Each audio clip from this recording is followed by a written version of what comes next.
How are you? Hello. Good, good. How are you? I'm good. It's been about 6 months since we were doing this the first time. I'm glad you finally got to take a break to go to the bathroom because that must have been intense for you. No, I had one in the middle and then drank so much Okay. water because it's so hot here in Germany. I'm in Germany right now. And I was like, okay, whatever. I'm just gonna keep drinking water and see what happens. But Very necessary quick bathroom breaks. tell everybody where you're calling from before I give your introduction. Yeah. So I'm calling from Tbilisi, Georgia. So the country, not the state. It is 11 p.m. for me. And I stay up late for things. So it's fine. But yeah, so I've been here for about I came thinking I would be here for 3 months, and I have now been here for over 3 years. So came just before COVID, stayed, two street cats adopted themselves, and now I live here. But I've been living abroad for over 10 years. So I was in other places before that. Well, guys, if you don't know Richelle, she's amazing. Love her energy. And she's actually a moving abroad coach. And she's Move Abroad Coach on Instagram. So you definitely need to follow her. So Richelle Glamlam, and she's the founder of Move Abroad Coach and the Freedom Life. And our chat right now is specifically on planning your move abroad.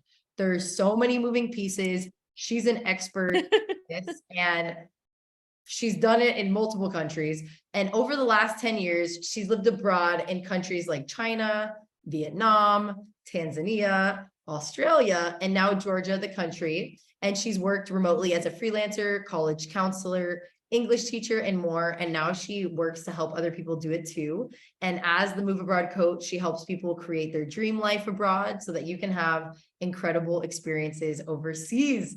Thank you so much, Richelle, for being with us. And kind of tell us how this started. Like, how did your move abroad journey start?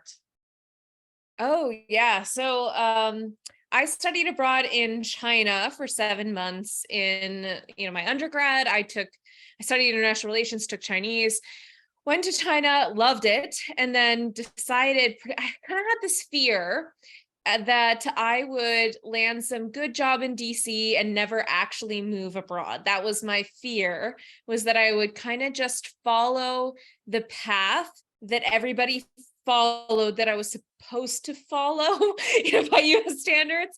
And then I would wake up at 80 years old and realize, oh my gosh, I never actually did anything that I wanted to do. Like, I just kind of lived my life on autopilot. And so I just decided, like, I came back to finish off my last year of college, and I was like, you know what? I'm not done living abroad. And so I'm not even going to apply to any jobs in the US. I'm just going to like teach English and move back to China for a year. And I was like, I'm just going to go for 1 year, maximum 2. Ended up there for 5 years. And then once I'd been there for 5 years, I was like, well, I kind of want to do the digital nomad thing. I want to try working for myself.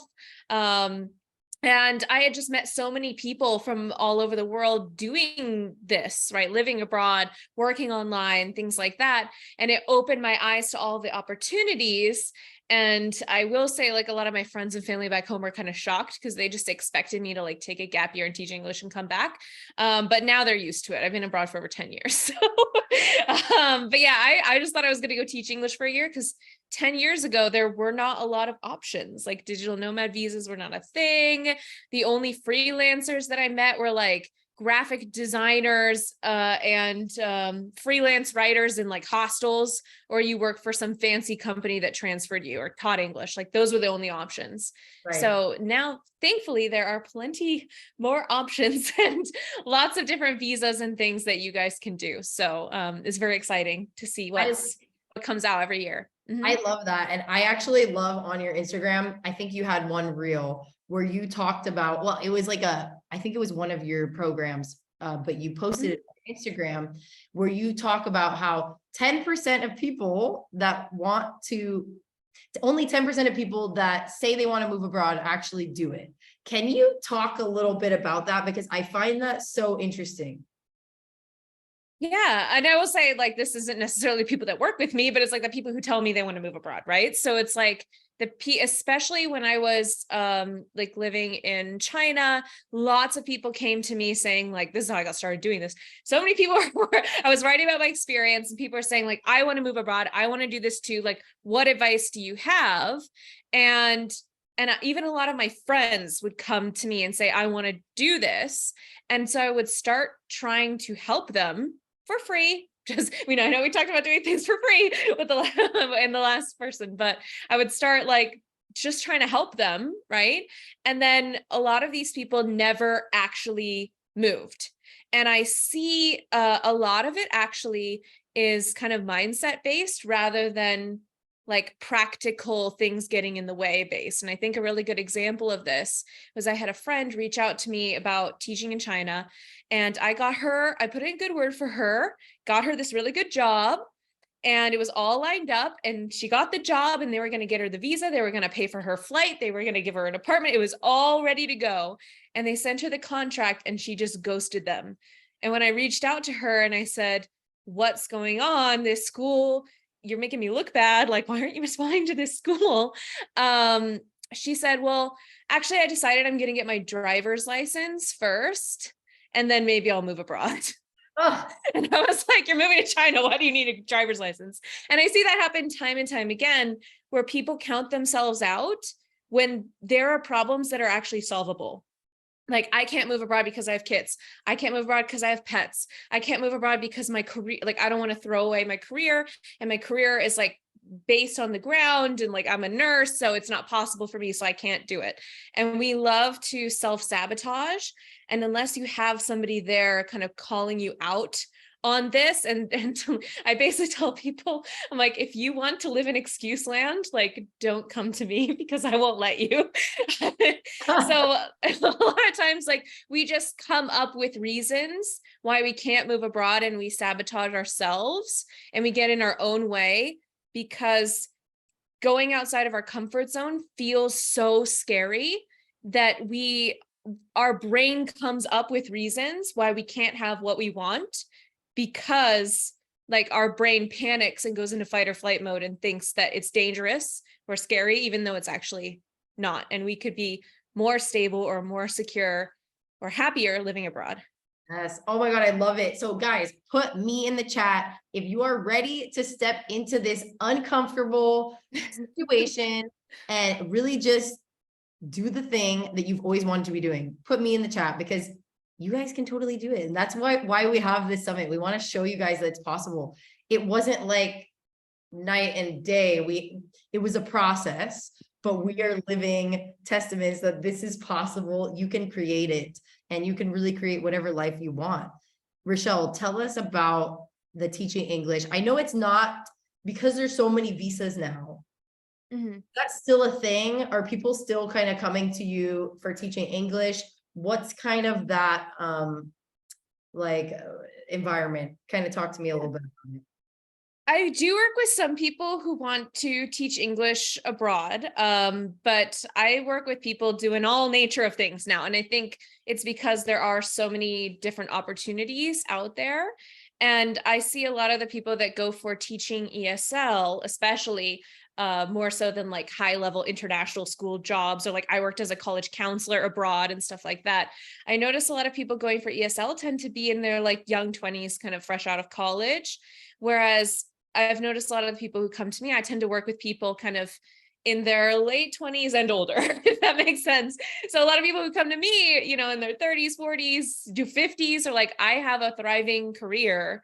Like, I don't necessarily want to teach English, but I've been told that that's my only option, or I just need to get some remote, like low paying remote customer service or like data admin job that I'm not passionate about. I don't want to throw my career away. So actually, I've been working with a lot of people to see how can we transition your career abroad. You know, I was chatting with somebody in the chat who's like, oh, well, I've been working, you know, in the medical field. And I'm like, great, you know, like medical copywriting, or like doing, like working in behind the scenes virtually for like a small doctor's office and things like that. Like, there are so many different things that you could do to either, we could get a job in your field on the ground. We could do it like we could figure out how to transition it remotely, or we could build a freelance business or like any sort of business, like a coaching business that is really aligned with you. So if you do want to teach, great, like let's do that. But if you don't want to do that, then screw that. Let's not do that. Right. So it is an option, right? It is a great option, but it is one option. Yeah, I love it. So what are the other options then? And now, do you just focus on EU, or it can be really anywhere? It sounds like you've lived all over the globe. So Yes. it's interesting to know what countries do you prefer working with? Yeah, so a lot of people come to me looking for Europe, EU, but I am a big fan of being open to, I say open to the opportunities is the phrase that I like to use. So of course I love Asia, like I lived in Asia for a really long time. So I might be like, hey, have you looked over here? Or we do get people also wanting to do like Central South America, Latin America, things like that. So we've even had some interest in Africa as well. So my whole philosophy around this is I hate being pigeonholed into something and being told that that's the only option. You have to do this, whether it's moving abroad, whether it's like some business guru is like, the only way to make money is you have to have an evergreen online course and you have to do this. Like my thought is like, let's build a life that's aligned to you. So a couple times a year, I run something called the Move Abroad Escape Plan Boot Camp, which I've seen some people in here saying that they went to. And so what we do is we create your own unique plan that's aligned to you. So I'm never going to sit here and say, if you want to move abroad, you have to teach English in Asia. Or if you want to move abroad, you have to work online and get a digital nomad visa in Europe, if that's not what you want to do. So we figure out like, what kind of career is aligned to you? What kind of country is aligned to you? What lifestyle is aligned to you? Do you want to be more of a digital nomad and move around? Or do you have 2 cats and like kids and you want to like be in one place? And then the main thing is we have to make sure those pieces actually work together. Because if we make those decisions in a vacuum, that's where we have some problems where it's like, I want to work remotely, but live in Japan for a year or more, but Japan doesn't have a visa for that, right? So we need to like work and see which of these pieces are most important and then figure out how we can make them all work together in a way that you still get pretty much almost everything that you want. Yeah. Oh, I love this. It's such a custom, each person you see, it's so custom, and it's really about what do you want and how can we make it work for you. So what about the countries? Let's talk about this because I don't think I've asked anybody yet.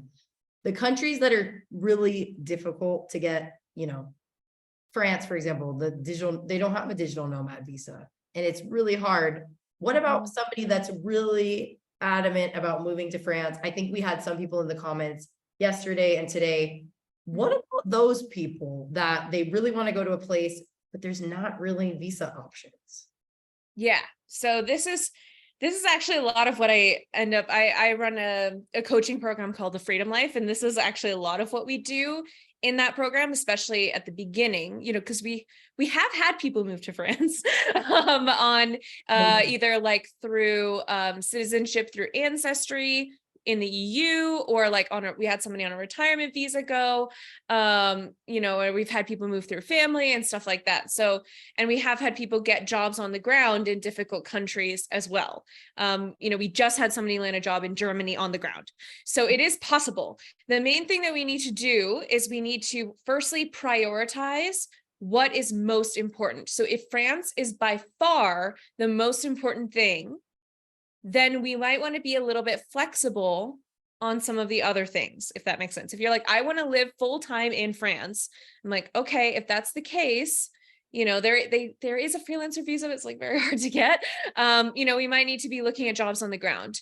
I'm also a big fan of stepping stones, if that makes sense. So for example, here's a really niche example. We had somebody who was a like professional hypnotist in the mental health field. So she worked with the police in Canada. She's Canadian, helping like victims of violent crimes, like through hypnosis. And she had a PhD, like she had all this experience. Her dream country was Switzerland. but there is no digital nomad visa or remote work visa for Switzerland. You have to get a job on the ground, but she wasn't qualified because she didn't have the certification to get a job on the ground in Switzerland. So I was like, all right, what are we going to do? So I was like, okay, what if we get you a student visa in Switzerland and you use that to get your certification? But it wasn't going to work because the certification was done over the course of like 6 months in small weekend trainings. So we couldn't get her a student visa. I'm like, okay, are you interested in getting a job on the ground that's not related to your career field? The answer was no. I'm like, okay, what are we going to do here? And so through networking, she found potential jobs in France and Germany. And so I was like, okay, what if you get one of these jobs in France or Germany, and then you do the weekend trainings and you just take the train to Switzerland. Then you get the training. And then when you have the training, we can work on then transitioning you to get a job on the ground in Switzerland. So it's like, how are we gonna get, if this is the end result, like it might not be the straight line that we thought. We might have to do a little detour, but we're still gonna get there. And like France and Germany are not a bad consolation for Switzerland while we wait to get to Switzerland. Right. So it's just like, how can we adapt this so you get almost everything that you want and you get all the most important things? And that's where I say we want to be flexible or adaptable or open to the opportunities. I love this. This is so cool. I love these examples. Other people are also saying, I love the creative solution thinking, strategy of stepping stones. Yeah. Patty, you should definitely reach out to Richelle. Patty says, I need to work with you. Email me. Yeah, email her. I'm gonna put your, or message me, DM me. Yeah, you can also follow Richelle on Instagram at Move Abroad Coach. Okay, so these are all really great examples. Now, what about for people that it's not the work visa, it's not the remote work? What about our retirees? Are there other options for visas that you help with or see? There are retirement visas, there are non-lucrative visas, there are passive income visas. So it's all about looking at you and your unique situation and like matching the visa that works for you and what you want to do with your unique plan. So we've definitely had people move on retirement visas. We have people looking at like the Spanish non-lucrative visa just because they've got like investments and they're going to be like renting out their house and stuff like that. So there are so many different options. And I think part of the issue is that it can be a bit overwhelming to figure out what the options even are, if that makes sense. And I can't tell you how many people I've worked with that are shocked. They're like, well, I'm retired, so I can't have a digital nomad visa. And I'm like, well, it's even easier for you because there are retiree visas where the minimum income requirements are so much lower. So like, actually, congratulations, it's going to be easier for you. So I think part of it is that we just like don't know what all the options are. And then when we start researching them, it is so overwhelming because now we're at this place where there's almost too much information online. When I first moved, there was like not enough information online. Like I struggled to find like bloggers living in China where I could like read about their experience. And I read a book that was like 5 years old and then was shocked that China wasn't the same as that book. So I'm like dating myself a little bit over here, but yeah. But now there's almost too much information. So it's the other way around where we get into research rabbit holes that end up making us feel even more confused and overwhelmed than when we started. So a lot of what I do is like, tell me what you want and I will tell you what the options are, if that makes sense. Right. You're like sifting through all the information that took you 10 years to figure out and become an expert on, because it's confusing and then things are constantly changing. So somebody that's constantly, looking at the laws and reading things in different languages for you is definitely going to help. Can you tell us a little bit, like, paint a picture to what life looks like if we can kind of shift to like your living abroad experience, like right now, like what does life look like? I've never been to Georgia. I've heard such amazing things. I want to try the wine, yes. Yes, Quebec wine. Yeah. Yeah. What your life looks like right now. So I live in Tbilisi, which is the capital. And I work for myself, so I can kind of make my own hours for the most part, although I do need to be available in the evenings for calls, because of the time zone over here. But yeah, so I would say I live like in this beautiful tree-lined street, like right next to a bunch of parks and shops and restaurants. So it's amazing because I don't need a car and I don't really want a car. So I can easily like walk to a cafe, or I get all my fruits and vegetables from like family run like fruit and veggie like corner shops that just are like loaded with fruits, veggies, cheese, like local honey, stuff like that. So I can eat lots of cheese here and not have issues, unlike the US, where if I eat cheese, like I don't know, my face always feels really puffy if I have too much dairy in the US. Whereas here, it's all like, well, I can't have it now because I'm very pregnant. I'm 7 months pregnant, just fun fact. So Yeah, excited. I think I was pregnant last time I think I had just found out I was pregnant the night before I talked to you last time. Yes, because I don't, Yeah. you didn't tell me, obviously it was new, but I think I found out recently. Yeah. Yeah. So I can't have much of the cheese here now because it's unpasteurized, so I'm not supposed to have it. But usually I'm all about the cheese and the wine and stuff like that. But yeah, it's been great to have a flexible schedule as well, because there are so many different events and like things that I can go to. And there's like, for example, every month I go to girls brunch. So like if you identify as a woman, like you can go, or identify as female, you can go we have like a girls brunch once a month at like a different place where you can meet people, expats, digital nomads, locals who speak English. But yeah, it's really been great like to live here. I can have breakfast on my balcony with it's a very hilly city, so we have like a view, and I have like 2 rescue cats who adopted themselves off the street that I take care of here.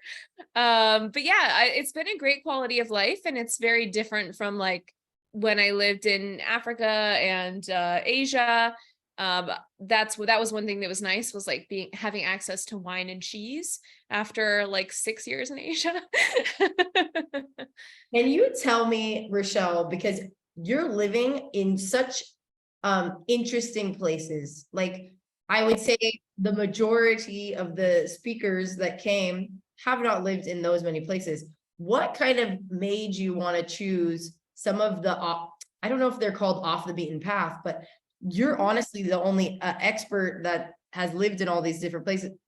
Tell me more about that. Like, why have you chosen Georgia versus like coming to Central Europe? And it's probably like people just don't talk about it and they don't know about it. It is so random. Like, I'm just going to be honest with you. I was living the digital nomad kind of life with I first moved abroad like single, and then eventually met my Australian husband living abroad. And so we had all of these, like, this was pre-COVID. We had all these events and weddings that we needed to attend. And so we had a friend's wedding in the UK, and then like in January.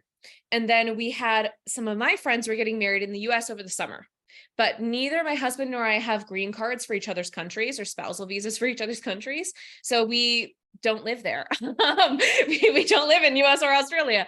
And so we were like, we have 4 months to kill. Like, we're already in Europe. Like, let's just stay in Europe. Right. But we had some friends who were food and wine bloggers living in Georgia, talking up the food and the wine, and Georgia is outside the Schengen zone. So we were like, we just needed to sit somewhere and get good work done and have somewhere that was affordable. So we were like, why don't we, rather than 3 months in the Schengen zone and then needing to be somewhere else for a month, let's just go to Georgia.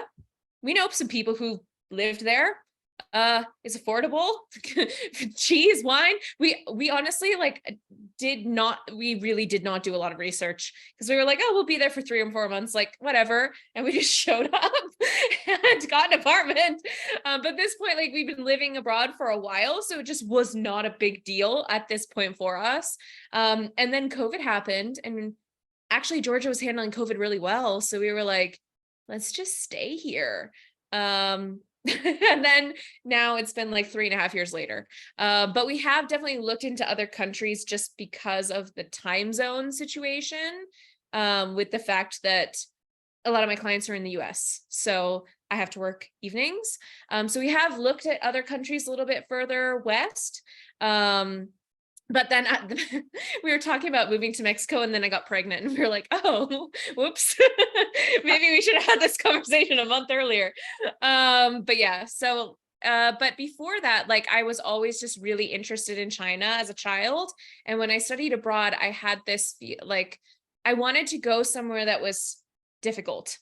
Like I wanted to be challenged. I wanted to go someplace that was really, really different from where I was from. And I was very interested in the politics just to understand what the average Chinese person thought. I did my master's dissertation on internet censorship, so I'm like a huge nerd, but I was just very interested to learn about it, if that makes sense. And I wanted the challenge. So that's something that I do with people that I work with is I'm like, how different do you want it to be? Do you want every day to be a challenge, or do you want it to be a little bit more similar to what you're used to, or do you want somewhere in the middle? So just because that's what I wanted at the time doesn't mean that that's what's right for everyone, if that makes sense. Yeah, that's so true. And you guys were taking questions in the last couple minutes here. Don't forget to stay because I'm doing a giveaway. So I'm going to pull a winner. So make sure you stay after our interview so you guys can see who the winner is. There's going to be 3 winners. And then I'm going to go to some of the questions we're seeing in the chat. Robin asks, how long can you stay in Georgia without a visa? That is a great question. I see Heather's already answered in the chat. Georgia is probably the easiest country in the world for most nations, not just Americans, but like a lot of countries get this visa. They have 1 year visa free. So you don't have to apply for a visa or anything. You just show up and they give you a year. They are totally okay with you working on that visa as long as you start paying taxes if you've been here for at least 6 months. So the same visa that I have I have the same visa that my parents have when they come visit me for 2 weeks. It's you just show up and you get a year in your passport. And the taxes are 1% of what comes in, 1% of your income.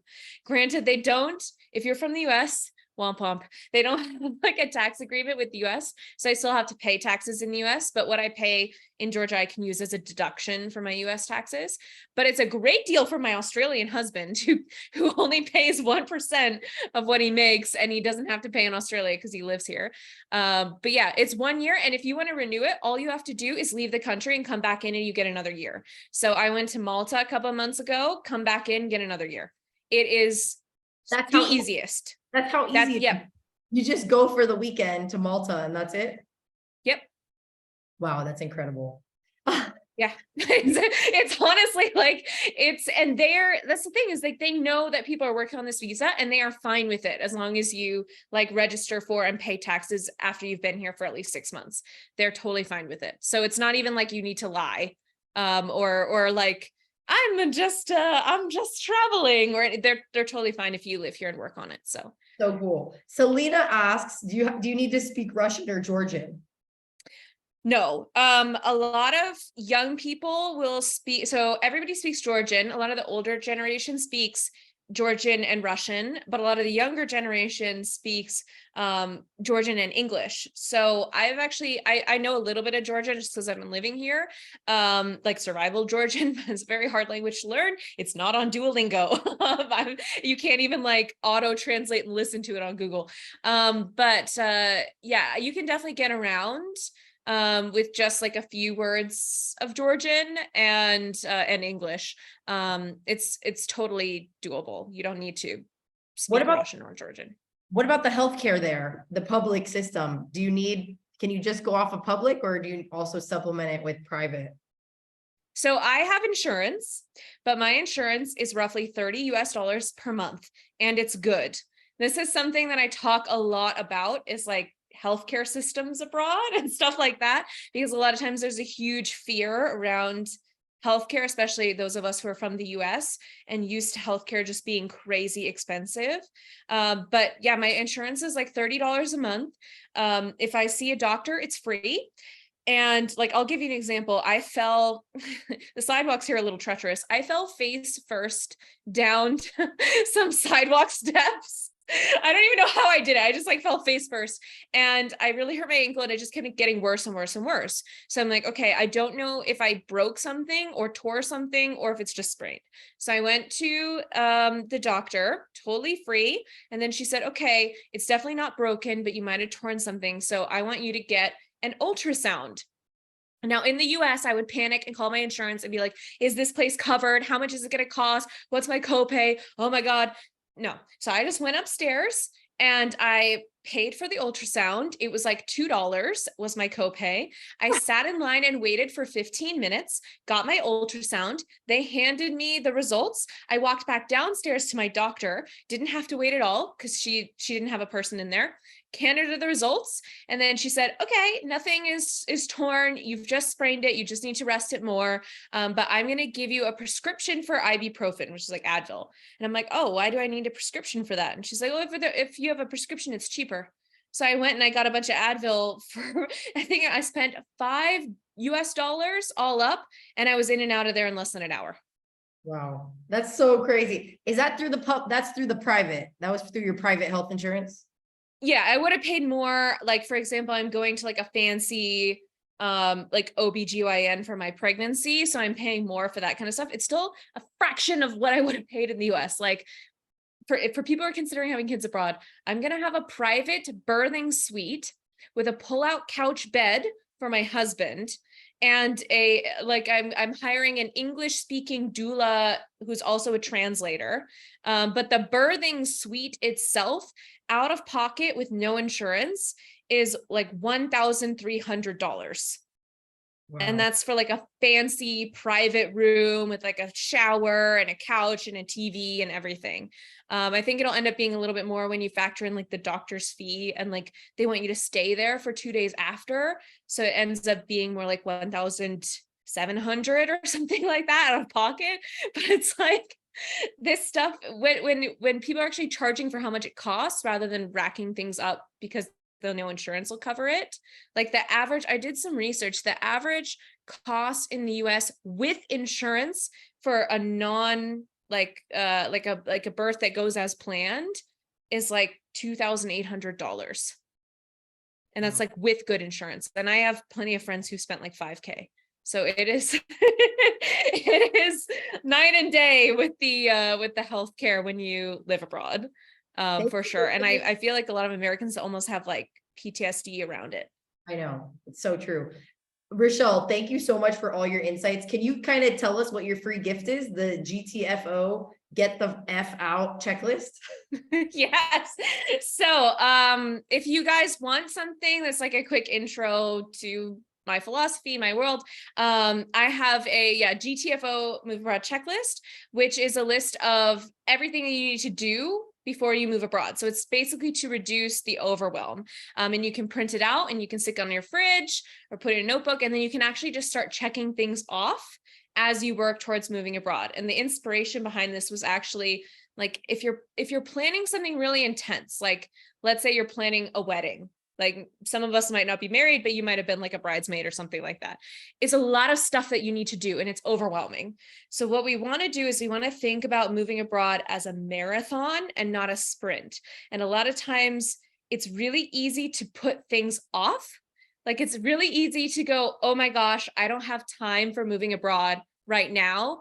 Like I'm too busy. I will work on it in 2024, or I'll work on it. Like I'll work on it over Christmas. I don't have time. Whereas if you just look at it as a bunch of small little tasks that you need to kind of work through, it then becomes less of, I don't have time for moving abroad, I'll do it next year, to I don't have time to work on my resume this week, I'll do it next week. Right? Like that's the idea, is that we can break things up and then put dates on them and mini deadlines and just start checking things off, because that's how we actually move abroad. We're not going to magically just be unbusy. Or I know a lot of writers who have this my husband's writing a book, have this fantasy of like taking 3 months off work and living in a cabin to write my book. But like who actually who actually has the finances and the time for that, right? So it's the same thing where it's like, if you've got a full-time job or you're busy, like, let's break this up and just start checking things off. And before you know it, you'll be there. But if you think about moving abroad as one huge thing, then it's so much easier to put off.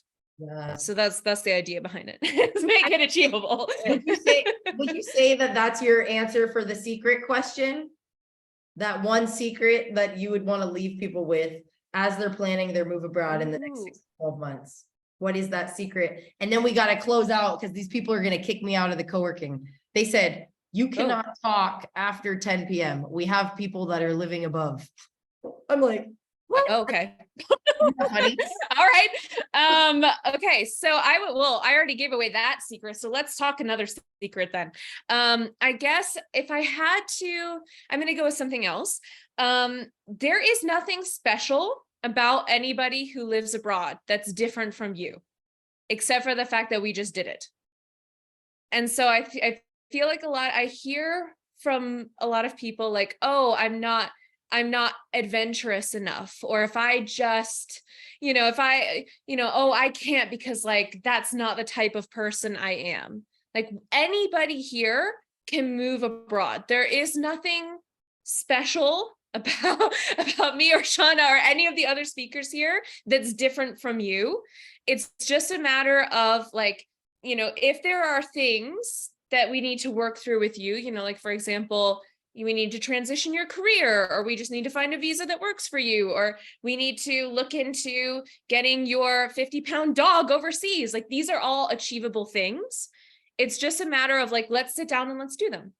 Like the only thing, I have people say to me like, what's special about me that makes me able to move abroad and like my friends aren't, and those types of thoughts. And I'm like, there isn't. It's just, this is a dream that you have, so let's do it. Right. Like let's work through any of the little roadblocks or challenges that you have, and let's do it. Like there is nothing special innately that allows you to move abroad except the desire to do it. And like, let's sit down, work through any of the issues that are coming up for you, and let's do it. If that's what you want to do. I love that because it's the action. It's committed action plus courage equals success. That's all it is. Yeah. And we all have differing levels of like challenge. Let's be real. We're all going to have some sort of roadblock or challenge that's going to pop up. All of us, right? Like there's going to be something, especially if you're not like 22 years old with nothing to lose, right? Like if you've got like a career or pets or, student loan debt or, something that's weighing on you, that we all have something. So it's just a matter of like, okay, what are your challenges? Let's just work through those and then we can make it happen. Yes. Oh, thank you so much, Richelle, for being with us. Guys, please give a warm round of applause for her. Thank her in the chat. So great to close the summit with you. You bring so much knowledge, and I hope to see you one day, like in person. Let's see if I come to Georgia. Guys, don't forget to get the F out checklist, which is up here, and then stay on. I'm gonna share my screen, and I have all the names already ready, and we're gonna do a little fun giveaway. Ooh. So it was so great to see you, and congratulations. And awesome. Thanks so much for having me. Thanks so much. Cool.